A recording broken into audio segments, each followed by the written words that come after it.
Sanyasa is not a doing. Sanyasa is happening. That's why Krishna in Bhagavad Gita gives a definition of sannyasa. Niragnihi, just because somebody dropped the fire worship, he doesn't become sannyasi. Okay?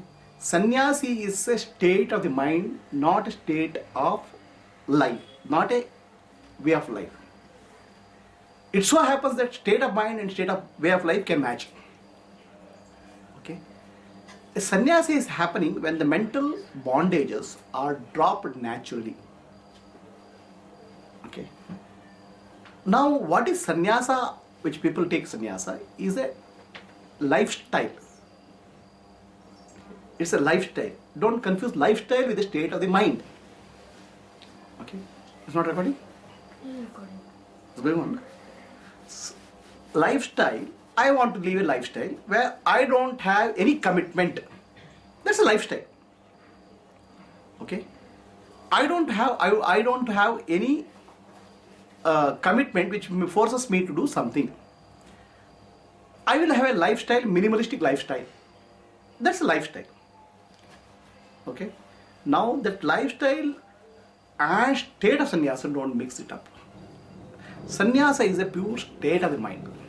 You can be a perfectly grahastha, but you can be a perfect sannyasi. Okay. A sannyasi is actually called samyak nyasa. Nyasa means the mind is deposited rightly, is called sannyasa. Right deposit of the mind. What is right deposit of mind? When the mind is deposited in the self, it's called sannyasa. Now, what has to do with that external conditioning? The external conditioning has certain social implication, not the inner implication. It's like a policeman. Okay, a policeman, if he wears a lungi and does a lungi dance on that traffic junction, people will throw stones at him. Whereas if he puts that khadi dress and does some of these things, then people will respect. So the way you indicate to the society that I am living a minimalistic lifestyle is called sannyasa.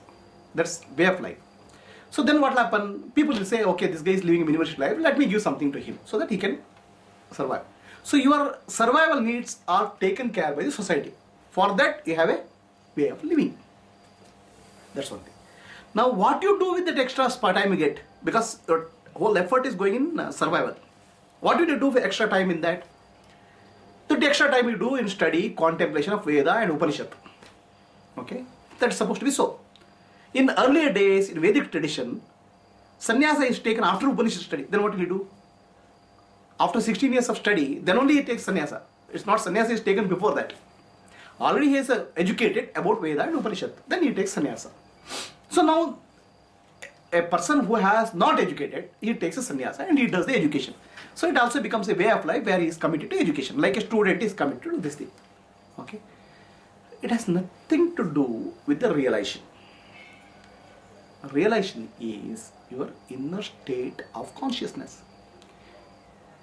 You can have a realization in your house or in a bus stop or in a railway station as well as a realization in the Himalayas. In fact, probably you can have better realization in your home than in Himalayas. You know why?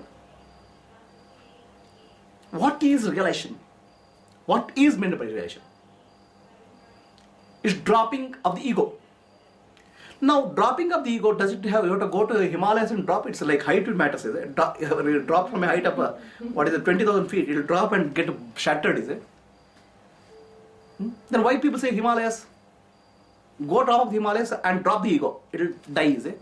It can't die in a place like Bangalore, which is how many feet above sea level? 4,000 feet?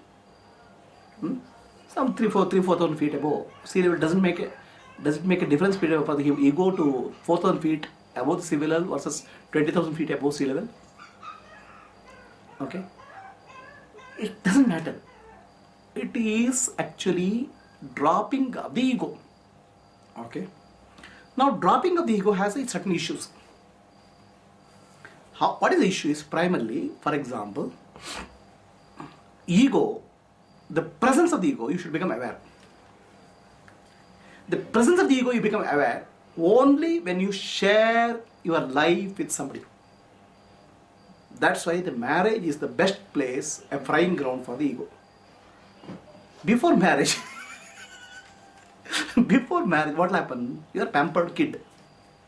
Okay, the whole world is going, mommy, papa is going around you, the school is going around you, and job, of course, you realize that you are all one among this thing, but your ego is actually strengthened. Nothing wrong in that. A strong ego is required for healthy living. Okay, but the moment you get married, you have to share your life with somebody. The first time in your life, you understand the sharing has to happen. Okay, caring has to happen other than me.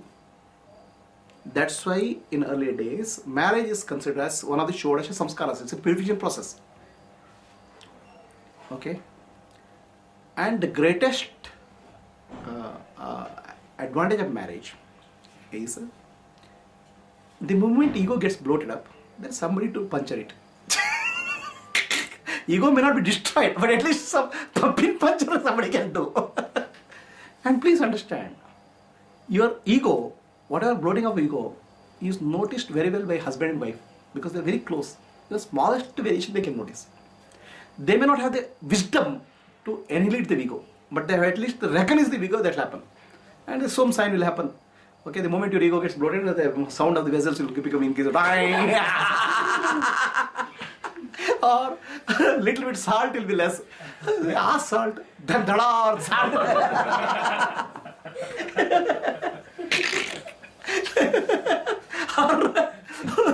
Okay, or this lady's ego is increasing, suddenly this fellow's ego is increasing, you can't argue with her, she leaves the house and go to some mountain top as if something is available there.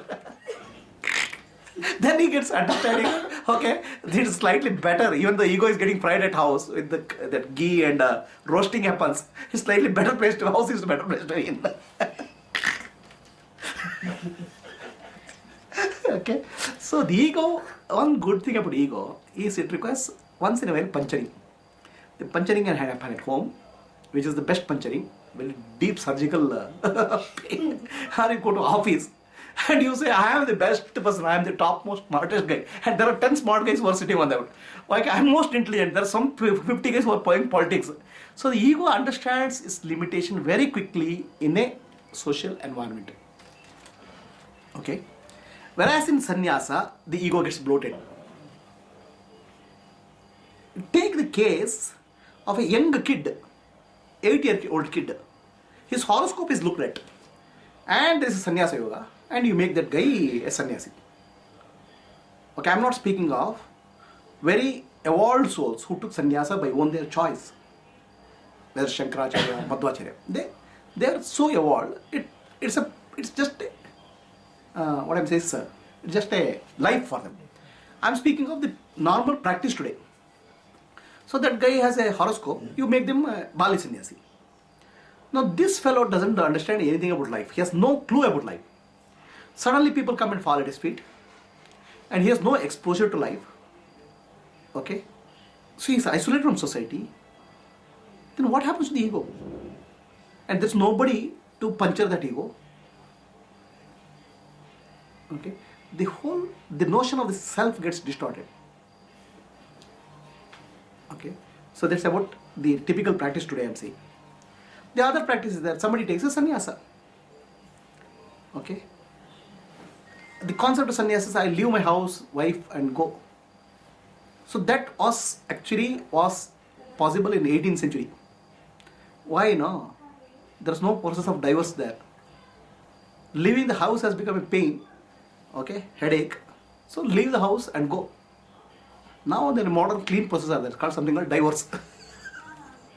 So what are you trying to do with achieve sannyasa? You are trying to, first thing is you want to achieve a lifestyle of minimalistic lifestyle. Okay. Now minimalistic lifestyle it helps, but that is not a necessity. Okay. Maximalist lifestyle can accelerate your development compared to minimalistic lifestyle. Very soon you will realize the limitation of the society. Very soon you will understand limitation of family. Okay.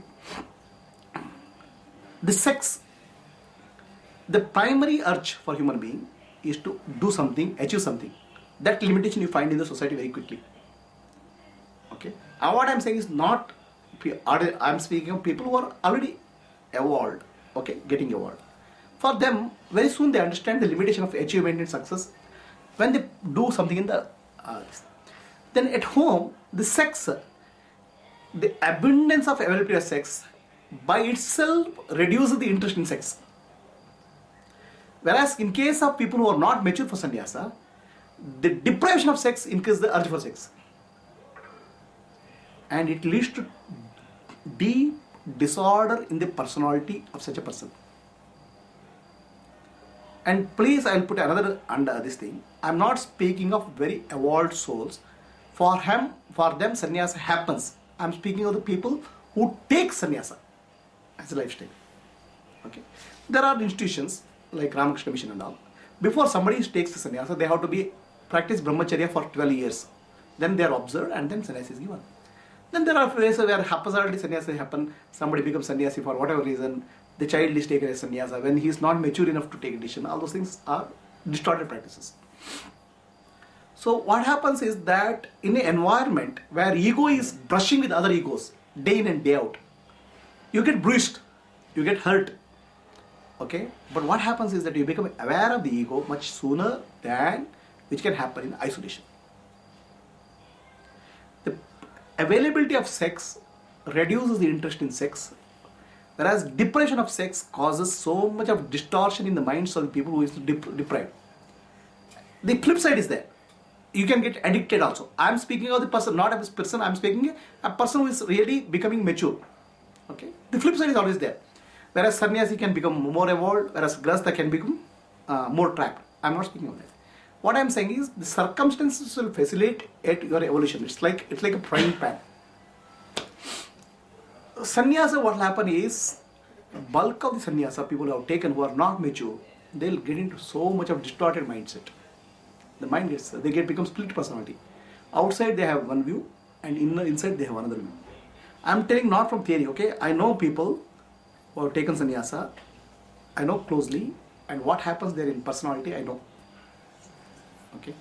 They have a outside life and inside life which are very distorted. It becomes difficult. So what happens there, the difficulty there is you have become an individualist lifestyle where your concept of the world, where your own lifestyle, nobody questions. The ego gets a free hand. There are possibilities where you start getting a hallucination that whatever experience you have is a realization. Very, very far away from the reality. Okay. So what I am saying is, sannyasa is a lifestyle. It's a minimalistic lifestyle. That minimalistic lifestyle you can have in the presence of the richest of the world. Richest person of the world can be minimalistic lifestyle. One of the top corporate executives of Japan. Okay. A multi-billion-dollar empire. Once in a year, for 1 month, he just leaves that empire. He is the founder, he is the top guy. And 1 month in a year, he just takes a begging bowl, goes and lives on the arms. It has nothing to do with whether you have riches or not riches. What is your state of mind is sannyasa. So whether sannyasa facilitates, yes, it facilitates, but not the sannyasa what you think of, not the sannyasa with the dress. Sannyasa is the attitude of life. What is the attitude of life? I live a minimalistic lifestyle. I live what is required for myself without greed, without attachment, and I work towards contribution to society in whatever way. Okay, but contribution to society also, there's a problem. What you can contribute? You can work or this thing. The contribution to society in terms of wisdom is gradually sannyasa, from material contribution to gradual wisdom contribution. So now, whether being in ashram somewhere helps, it helps. It provides an environment. But being in house, is it disqualification? No. It's your choice what you create out of that. Okay. there is a problem there. The problem is that many households have become so materialistic. So their view of the view of spirituality is very distorted. So you may not get a right environment in the house. That's possible. But house itself is not a disqualification for sannyasa or a state of mind. Understand? It's exposure and information which is lacking in the house, which has to be corrected.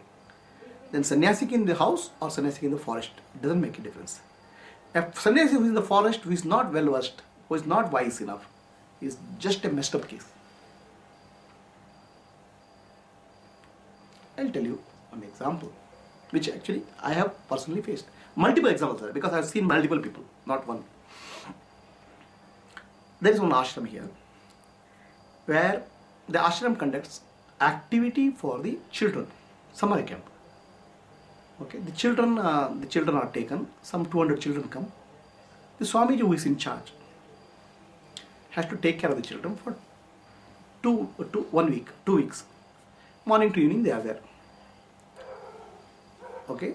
Now Swamiji has no responsibility. He is only in charge. Figure it. There are a lot of people, volunteers who take care of the children. This guy is nothing. He is just watching and instructing. I also was one of the volunteers. I work for about 8 or 10 hours, 12 hours in the office, then come in the night, take 1 or 2 hours class for the children. After all the stress, at the end of 14 days, this Swamiji is not an ordinary guy. He is very, very senior and very lot of this thing. At the end of 2 weeks, he is a mental wreck. Why the hell I have taken these children? These children make so much of noise. Arey Baba! It's not that must. And after doing all these things, I am very peaceful and able to handle the children. I am not saying I am superior to him. I am saying sannyasa is a state of mind, a mastery of the mind. Whether it's disturbed condition or a peaceful condition, okay, richness or poverty, your mind is in a state of sanyasa, samyak nyasa. Nyasa means mind is deposited properly so that you don't get disturbed by anything, external conditions. The external conditioning is there only to indicate to society that I am living a different lifestyle. Give me something so that I don't have to struggle for my existence. That's all is the external condition.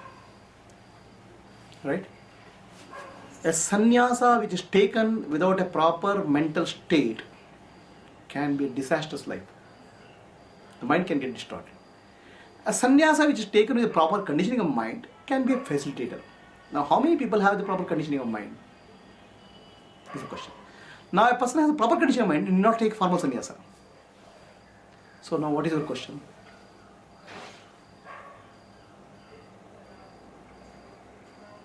I confused enough thoroughly? No. I think the question is no more relevant. Yeah.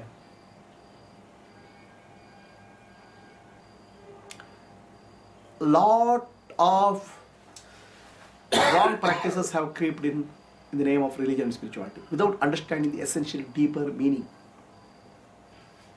Superficial has become real, real has become superficial.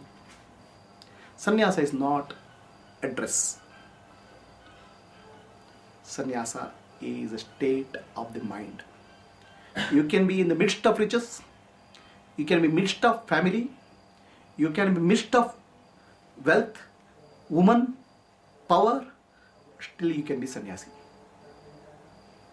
But it can be sannyasi can be there in a forest, but still psychologically addicted to any of these things. He is not a sannyasi. To explain you more clearly, there are 4 ashramas in life: brahmacharya, grahastha, vanaprastha, and sannyasa. These are called ashrama. What is the meaning of ashrama? Shrama means tiredness. Where tiredness goes is called ashrama. Okay? Where you feel relaxed is called ashrama. That's all. Now we have a concept of ashram, that some ashram, some Swamiji, some boundary, some ashram. It's not ashram. Ashram is where you find yourself relaxed. That's called ashram. So your house is not a place where you can relax. It's tension, right? Stressful, huh? Why it's become stressful? Okay. So brahmacharya ashrama means somebody who is doing brahmacharya. Now what is the concept of brahmacharya for us? Please tell me. Is celibacy. Which is totally wrong understanding. Brahmacharya has nothing to do with celibacy. This again distortion. Brahmacharya means Brahmani Charitam Manasam. The school education at that point of time in Vedic Kala is for a period of 16 years. He studies about Brahman, means reality. That's why it's called Brahmacharya. Incidentally, he is not married. If he is married, he can't, he has to sustain himself. He is the marriage is not primary. Marriage is because he is student, he is not married. Now that not married condition we have put as Brahmacharya, which has nothing to do with Brahmacharya. The primary requirement for Brahmacharya is Brahmani Charitam Manasam. His study is related to Brahman. Now the moment we say Brahman, we start getting lot of concepts, something supernatural. No. Brahman means reality. Okay. Actually, the students are taught to search and inquire into reality. Now what is science is about? This is about for reality. So truth. Yeah. That reality was what taught in the Brahmacharya ashram. That's why it's called Brahmacharya. And if you understand reality, how your life will be is called Brahmacharya. It's nothing to do with celibacy. Okay. But by perception, we have created Brahmacharya as celibacy. It has nothing to do with that. Okay. Then comes Grahastha. He has education at that point of time was a subsidized education. Education schooling system to run, you need some money. The children used to go and beg for alms and get some money, and then they used to come and that they used to share their master Guru. And Guru, somebody has given some land where he constructed ashram, and his only responsibility is to take care of children. Children's day-to-day subsistence is because of the alms, bhiksha. So it is a subsidized center. Now when you come to Grahastha, from that subsidized this thing, you start earning, and then you start earning, you start putting in a very what you call dharmic way. In the sense that earnings you utilize for panchayadnas, okay, which is called Devayadna, Pitrayadna, Rushiyadna, Manushiyadna, Bhutayadna. A Grahastha is one who is dedicated to these 5 yadnas. Okay. Now this yadna concept itself got distorted. It became fire worship. The fire worship has nothing to do with yadna. Fire worship is only symbolic way of representing yadna. Yadna is offering your life for a higher cause, not offering ghee into the fire. Ghee into the fire is only symbolic, a ritual. It's an education medium. Earlier days they didn't have a PowerPoint, laser gun to tell you what teaching is about. They had to use visual instruments for teaching you. A life of sacrifice, selfless service was taught in the form of fire worship. Now that we hold on, and that we call as yadna. A grahastha is one who does the yadna. One who doesn't do yadna is not a grahastha. Stha means one who is stationed in that. Graha means house. Graha means something gives him stability and he is stationed. And then only grahastha ashrama becomes ashrama. So there are 5 components of dharma. What is that? Devayadna, Pitrayadna, Rushiyadna, Manushiyadna, Bhutayadna. Devayadna means worship, puja. Devayadna means whatever is the environmental issue, making sure that you contribute to the environment and don't degrade the environment. That's called Devayadna. Pitrayadna means taking care of the elders and taking care of the next generation in terms of spiritual education and lifestyle. Bhutayadna means taking care of compassion to all living beings. Okay. Manushiyadna means compassion and service to human beings. Rushiyadna means understanding the teaching of the Rishis and implementing in your life. It's called Rushiyadna. These 5 yadna. What's the difference between Deva Yajna and Bhuta Yajna? Deva yadna, Deva means Devatas. Devatas are the forces of the universe who are responsible for balance in nature. Like timely rain, okay, weather conditions. They are force of nature is there. They are responsible for maintaining the balance in nature. So if you are maintaining balance in nature, for maintaining the balance in nature, the forces which are responsible are devatas. Outside. Inside they are consciousness. So whatever you do to maintain the environmental balance is a part of the Vayadna. Whatever you do for puja and worship and homa at home is called Devayadna. Whereas Bhutayadna is for living beings. Right? Living beings have a right. Animals have a right to live. We create so much of disturbance in the life of animals for our lifestyle. Right? Whether it's dog, cow, okay, any kind of animal, we create so much of distortion. Do you think the cows are well taken care now? They are completely, their life is miserable. The modern dairy system, they have become one element in the machine chain. Okay, the normal life of a cow gets reduced to 1/4 because of the modern day dairy practice. They do artificial insemination to produce the cow, the calf, so that you can milk the cow every year. Have you heard the word called milking the cow? What is milking the cow? It's exploiting. Exploiting. They extract. And because they get pregnant every year, so the life becomes very short. And a male calf is born. Either male calf is slaughtered immediately for food, or a male calf is separate from the mother because you have to give the milk. You don't want to give a drop of milk to the kid. Okay. The calf is sometimes, male calf is killed in front of the mother's eyes. This cow goes through psychological disturbance very severely. You don't understand. It has a lot of emotions, like animals have emotions. Then you put hormones, inject hormones to get maximum milk. Then modern day dairy practices where the milking machines are there, it will milk the cow till the blood oozes. So these are the practices we have. The compassion to animals and living beings is called Bhutayadna. Rishi Yadna is learning of the teaching of Rishis, Vedas, Upanishads, Brahma Sutra, Bhagavad Gita, and teaching to others. Yoga, meditation, Brahma Sutra, Bhagavad Gita, Upanishad. One who does this is only called Grahastha. Otherwise, he is not a Grahastha. Where this happens, that home becomes ashram, a peaceful place. Otherwise, the home becomes distorted place. You might have seen in Puranas, these asuras come and disturb the yadna. The asuras are not anybody. Where the yadna doesn't happen, where the selfless sacrifice or service doesn't happen, that house will be in turmoil. That's all is simple meaning. Now we have a concept of somebody pouring ghee into that, some demon coming from pouring some something into that. It doesn't happen that way. They are all symbolic representations. Basically, when your mind and house is not oriented towards a selfless service activity, the house becomes a hell. Okay? That's Grahasthashram. So, if you live your life as prescribed in Vedas, we have to perform yadna every day. But this is not yadna what you understand. Yadna is panchayadna.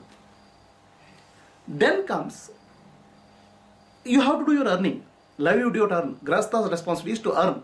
Whereas a brahmacharya responsibility is subsidized. Grahastha has to earn his livelihood in a rightful way, dharmic way. And he has to live a dharmic life. Dharmic life is a life of service. Dharmic life is a lifestyle where you earn. Both are okay. You have to earn something dharmically and you have to spend a part of that dharmically. That's what is the whole life of Grahastha. Then only it becomes a house, becomes a ashram. And it's also prescribed that yadna has to be performed husband and wife together. Now husband does something, wife doesn't do. Wife does something, husband doesn't do. Then it becomes a house becomes hell. And why this happens is because both husband and wife don't have a spiritual education. You're working you have been working in a corporate, right? Yeah, I was. Now I run. It's okay. In your office, they do a fire drill. You know that? Yeah. What is fire drill? They mimic fire. Some fire is there. They mimic and you run away. Very simple practice. Yeah. When the alarm is there, you go away. Why do they do that? Very simple thing. To sensitize. To sensitize and become even such simple thing, you need a education. Yeah. How about life? Where is the education for life? Okay, life is much more complex than just a fire drill.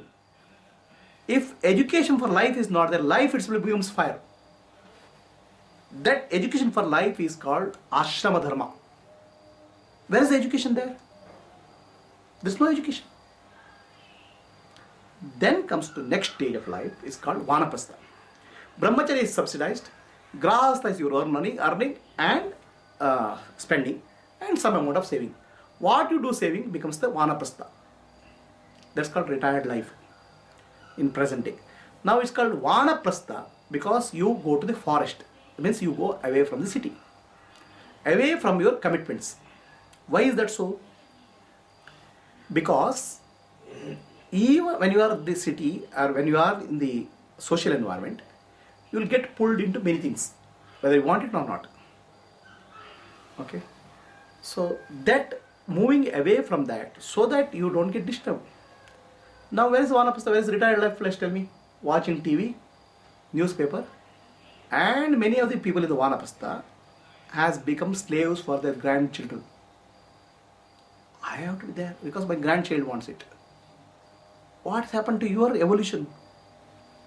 Grandchildren is there to take some extent, you take care, but then you don't become a slave to anything.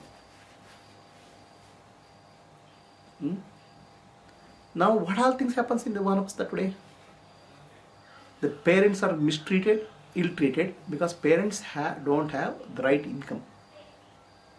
Do you know, in India today, for anywhere in the world, the maximum number of people who are working till the age of 70, 75 is in India. Because there is no support system retirement, post-retirement. Indians were depending on their children in the early days. Most of the support system is getting cut today because of modern lifestyle. Nothing wrong in that. But alternate source systems have not come. The senior citizens, people have to work at till very late in life is in India. Even though India is not very old country, Japan has most senior citizens. Indian population is still maturing. Indian average population age is only 25 or 26. Already we have a large population of senior citizens and many of them are in penury and hard life. So grahastha ashrama is where you do your service, earn your livelihood and make sure that you have a good amount of money or savings for your retired life. Not an extravagant lifestyle, just to make sure that your minimum lifestyle is protected. And you go into a place where less distraction is there. So you have lived your life of dharma, now you are living your life of contemplation. That is the time when you start contemplating Upanishad Vakyas and you become free. Then what happens is called Sanyasa. What happens is called Sanyasa. What is done is not called Sanyasa.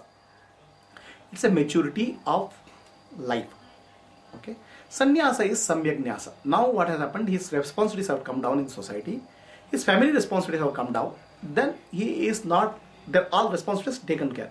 So now he is fully involved in his own spiritual evolution. Okay.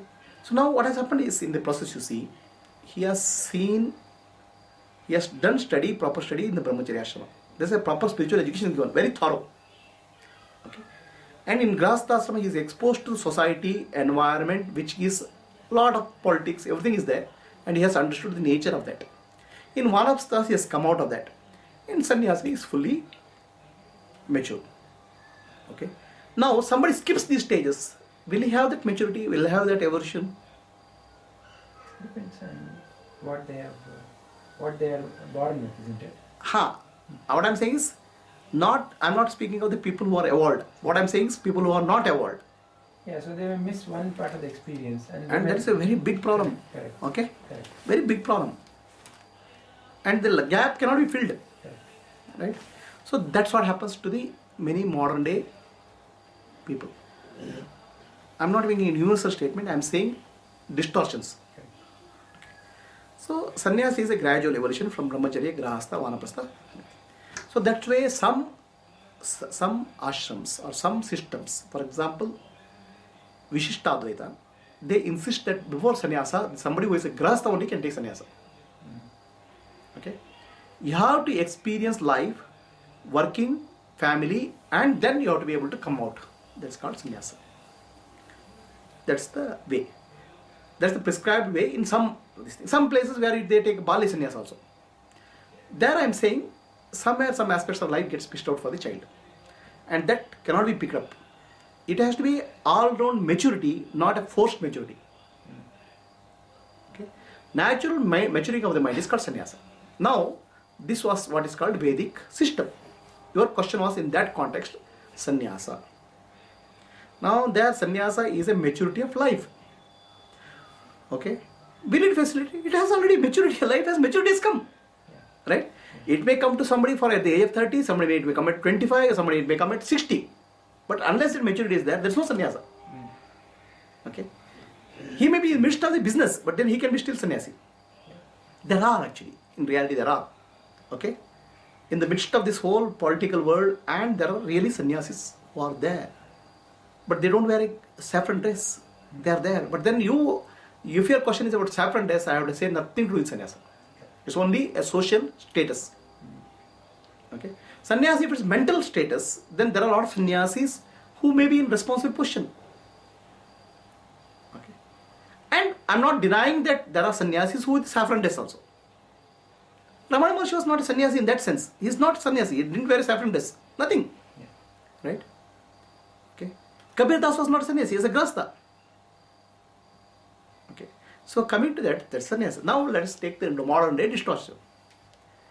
So the kid is put into school. What spiritual education he gets in the school? Please tell me. Brahmacharya means speaking into reality, understanding reality. The child is taught totally, thoroughly about unreality. Brahmacharya ashram was there where cooperation was taught. Service was taught. In the today's education system, only competition is taught. Survival of the fittest is taught. Nothing is taught about reality, questioning reality. Nothing is taught about the lifestyle which is harmonious for your evolution. So spiritual education is missing. Right? A kid, 5-year-old kid, is much more sexually mature compared to a 20-year-old earlier time because of television and other education. Okay. Now the kid is put into school. Teacher is teaching something on board, but kid is interested in the teacher, not in the teaching. Is he brahmachari or a grahastha? Psychological condition is changed. One of my friends, his wife was pregnant. In their house, lot of obscene letters were being dropped. That lady was scared. Then this guy took a leave and hid in the balcony to see who is doing that. He found a 7-year old kid, writing the obscene letter and pushing it. That 7-year kid is already mentally distorted. The amount of exposure on the TV, newspaper, is actually you are bombarding children with the information which they cannot handle. Now whether 7-year kid is a brahmachari or grahastha, if your definition of brahmachari is not getting married, there's a physical condition, but psychologically it's already very deeply involved in sexual conditioning. I'm not speaking of one condition, I've seen many children like that. Very difficult.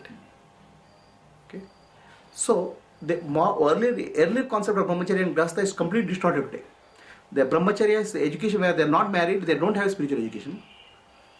Their psychological condition is already different.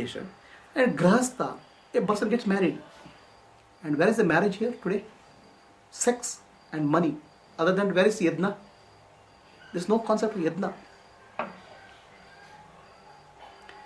There are 4 aspects of human life. Dharma, artha, kama, moksha.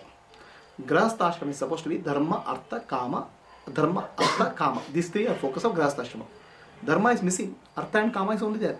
Then naturally, grahastha ashram becomes shrama. Okay. Then comes vanapastha.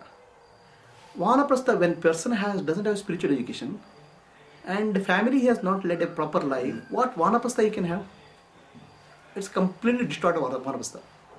Many of them suffer today economically because they don't have financial condition. The richer class, their Vanaprastha is some picnic and honeymoon, picnic and this thing, what they could not do in their this thing. That is the concept of sannyasa. Now let's take sannyasa. People have formal monks. Most of the time they are involved in the commercial activity. Building schools, building this thing. I'm not saying right or wrong. But what is predominantly a lifestyle of minimalistic lifestyle has become maximalist lifestyle. See the pomp and this thing which is there. Actually, I heard of one of the cases, which is actually one of the biggest sannyasis. Okay, that sannyasi was invited to a house for some puja. He came in Mercedes-Benz car, and the place is hot. There is a shishya who is having a battery-operated fan coming with him to all the way up to his house. And the condition is that if he has to come into the house has to have air-conditioned room. Now, is this lifestyle sannyasa? Okay, I am not speaking of an ordinary being. It's a very, very well-known person. This is what person told me who invited him to a house. So is this sannyasa? When you are wearing a saffron dress, you are living a maximalist lifestyle. Is it sannyasa? You are involved in a lot of activities which probably normally a grahastha should do. Is it sannyasa? Your mind is constantly on the money and running a business. Then should he be sannyasi or a grahastha? Now, why do you think so many distorted sexual stories are coming from ashrams? Because there is a distortion. So this is where the problem is. The whole concept of ashram is so distorted. We take imaginary words for that and not really understand what is that. There is brahmacharya, grahastha, vanaprastha, sannyasa. They are state of the mind. State of social thing is reflected for facilitating their lifestyle. That's all. So now please tell me, what was sannyasa? You asked me the question about. Does sannyasa facilitate spiritual evolution? Now I'll ask the question back to you. What is your answer? For a normal soul, it probably doesn't. Not probably, it does not. Because you've missed a whole lot of packets of experience, so which you cannot fulfill. So. No. Then again you are going back to sannyasa as a way of life. I'm saying sannyasa is a state of mind. Sannyasa helps state of mind. But it has nothing to do with this way of life. You can be perfectly grahastha, but you can have a perfect sannyasa state of mind. Without sannyasa state of mind, no liberation is possible. Whether sannyasa helps, definitely helps. But not the sannyasa what you think of. In the physical sense. Physical sense. Yeah. Did I answer your question? Certainly.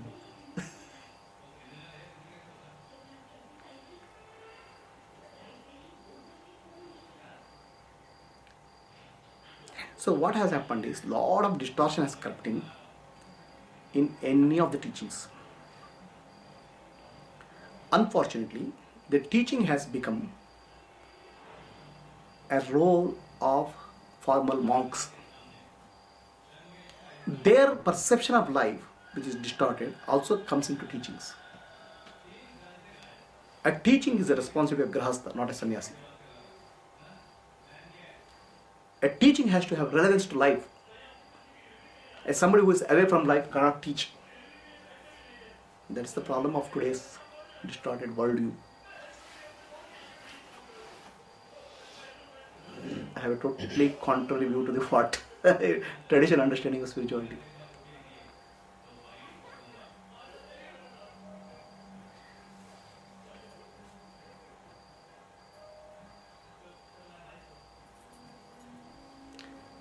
We have taken the soul out of spirituality and we are only sticking to the garb of spirituality. It's nothing to do with it.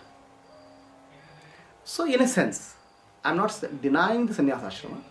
That's where people look forward to guidance, okay, and guidance in terms of social life, guidance in terms of spiritual life.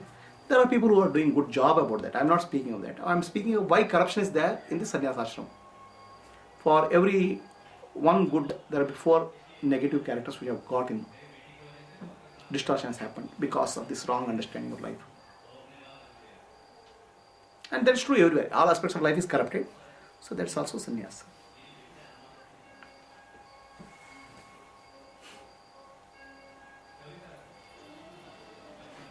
Any questions? So the problem with if somebody asks questions, I confuse them so thoroughly that they forget the question also. Then only I have to repeat the question.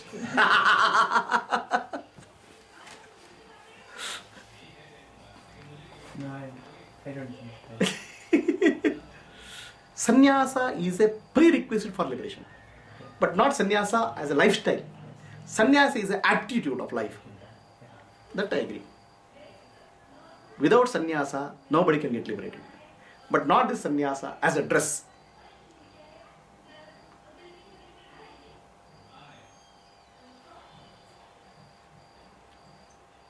What is attitude of sannyasa? Samyak nyasa. The mind has to be properly deposited. The mind which is properly deposited is for liberation and mukti. Atmano mokshartam jagaditayacha. For my liberation and service to the world. For my liberation, I have to earn in a dharmic way. For my liberation, I have to earn my livelihood. For serving the society, I have to do work in the form of panchayatna. My aim should be moksha, liberation. That's the attitude of sannyasa. Can you elaborate on the dharmic way?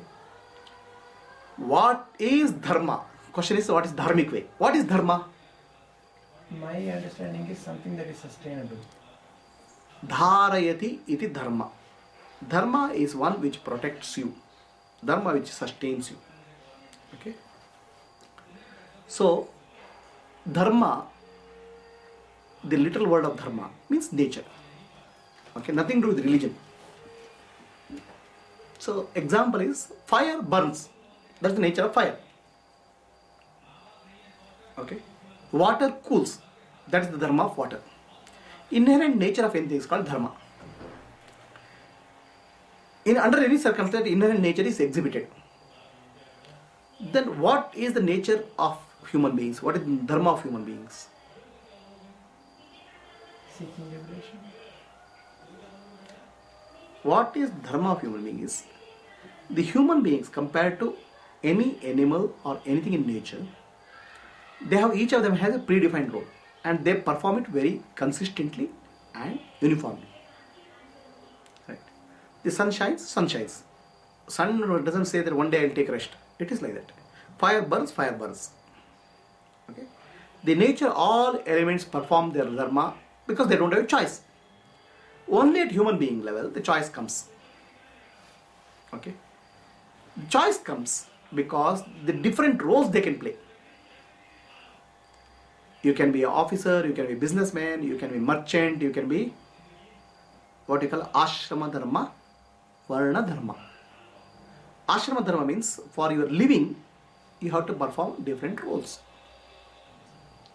Okay. Varna dharma means because of your inherent nature, you have to perform certain things. So now it leads to a multiple variety of complex functionalities compared to a natural, what I'm saying is fire. Okay, so you are, let's say, when I'm saying you may become a businessman, or you may become a politician, right? There are all possibilities open up. Now, in each of these possibilities, what you do for your own upliftment and what you do for the society as a whole, Atmanu mokshartam jagaditaya, this is called dharma. Let us take ashrama dharma or varna dharma. Somebody has a Brahmana, Kshatriya, Vaishya, Shudra. There are just generic qualifications. Brahmana means a teacher, a scientist, a logical thinker, person who lives on the intellectual ability. Kshatriya means a politician, administrator, somebody who rules. Vaishya is somebody who does a business. And Shudra is who is a worker. There are four class of people in the modern day language. Now in each of these roles, somebody has to perform in such a way that it uplifts him spiritually and it uplifts the society as a whole. That is called dharma. Otherwise you have a choice to fall into adharma. Dharma, the whole of nature follows certain, there's a natural order in the whole universe. That's called dharma. What is the natural order in the universe? Everything is performing their jobs in a specified way because they don't have a choice. Alright? And natural order in the universe is yajna. There's an offering which happens. The ocean is there. Ocean offers water to the cloud. Cloud takes the water and rains it in the city and other places. Rivers take that and come back to this thing. That's a cycle which gets completed. The cycle is based on giving, not taking. Whereas in human life only cycle gets reversed. It's based on taking, not giving. Understand? We want to take and not give. It's only human life, because of flexibility human being has, the cycle in the nature gets reversed. So to bring back your life in natural